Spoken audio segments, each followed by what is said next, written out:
you ready to get invertebrated?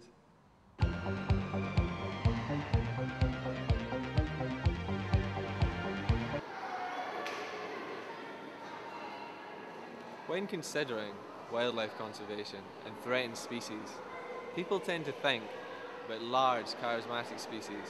Species like this elephant. His name is Sir Henry. Or this tiger. Wow, he's scary. Or this mammoth.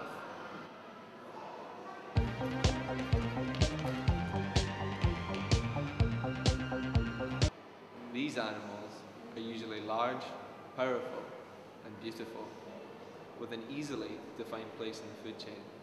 The tiger, for example, lives on the savannah and eats sharks.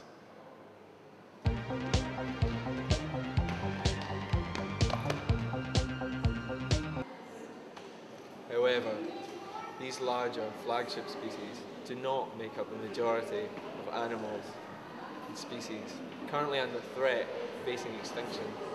This falls to another group, the all too often overlooked group, the invertebrates.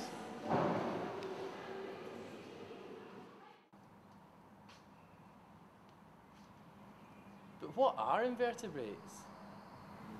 They are those members of the animal kingdom without a backbone and comprise over 95% of all animal species. Invertebrates can be broken down into a whole host of phylums or divisions. One of the first divisions we've got is the annelids. The annelid includes the segmented worms, worms like the common earthworm. Another common example is the cnidarians. You will know them as the jellyfish, the corals, and the sea anemones. Here's a picture of a jellyfish. One of the next groups we've got is the mollusks. These are commonly known as the squids, snails, and bivalves. Then one of the last phylums we have is that of the arthropods. This can be broken down into several subphylums, including the insects, the arachnids, and the crustaceans.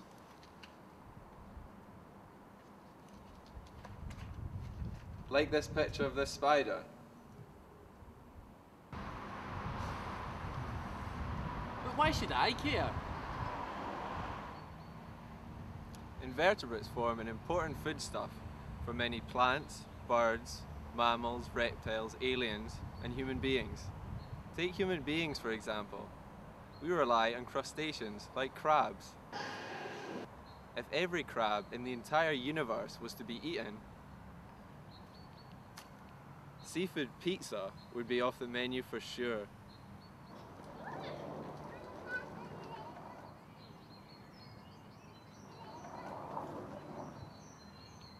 Without invertebrates to pollinize them, many of our world's natural flowers would be lost forever.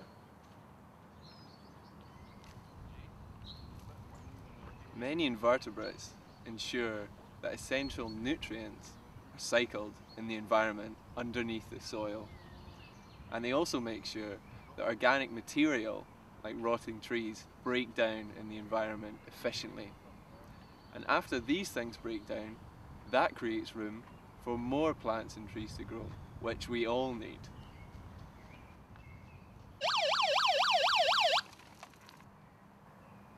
And because they are such an important foodstuff, if the invertebrates go, then we go too. Essentially, invertebrates are important for all manner of natural processes.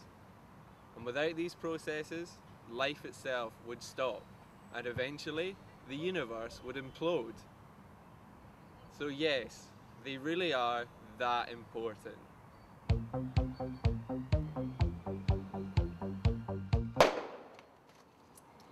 Unfortunately, invertebrate diversity is decreasing.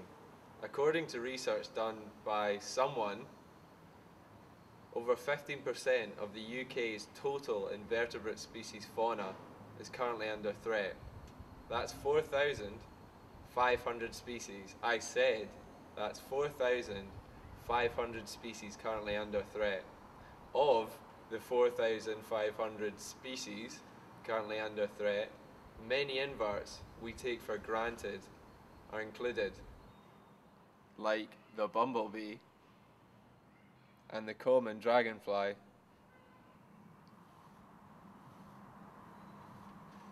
So what is causing this decline? Well, there are a number of factors that are causing this decline. One of the biggest is, of course, climate change. Then we've got increased agricultural practices, and then we've got other human-induced factors like overfishing, habitat fragmentation, and increased urbanization.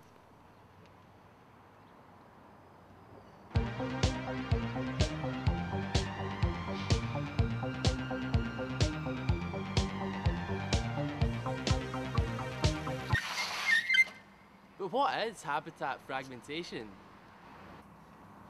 This sheet of paper represents a habitat. This sheet of paper represents a rock. My fist represents a crab. The crab goes home to his rock. This is his habitat. However, the powers that be are represented by my other hand, this hand.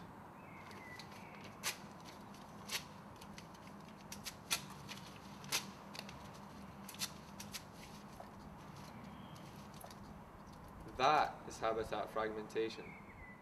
But what can I do? Raise awareness. The more that you find out about invertebrates, the better the chance we have of saving them together. Well, why not start your own invertebrate conservation group and come out and get involved like me and do some campaigning?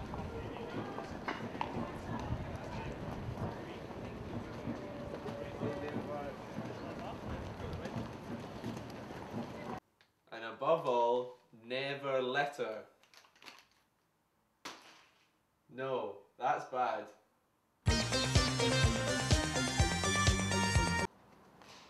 Hey, that's really cool. Hey, that's not just cool. That's ENVIRACOOL.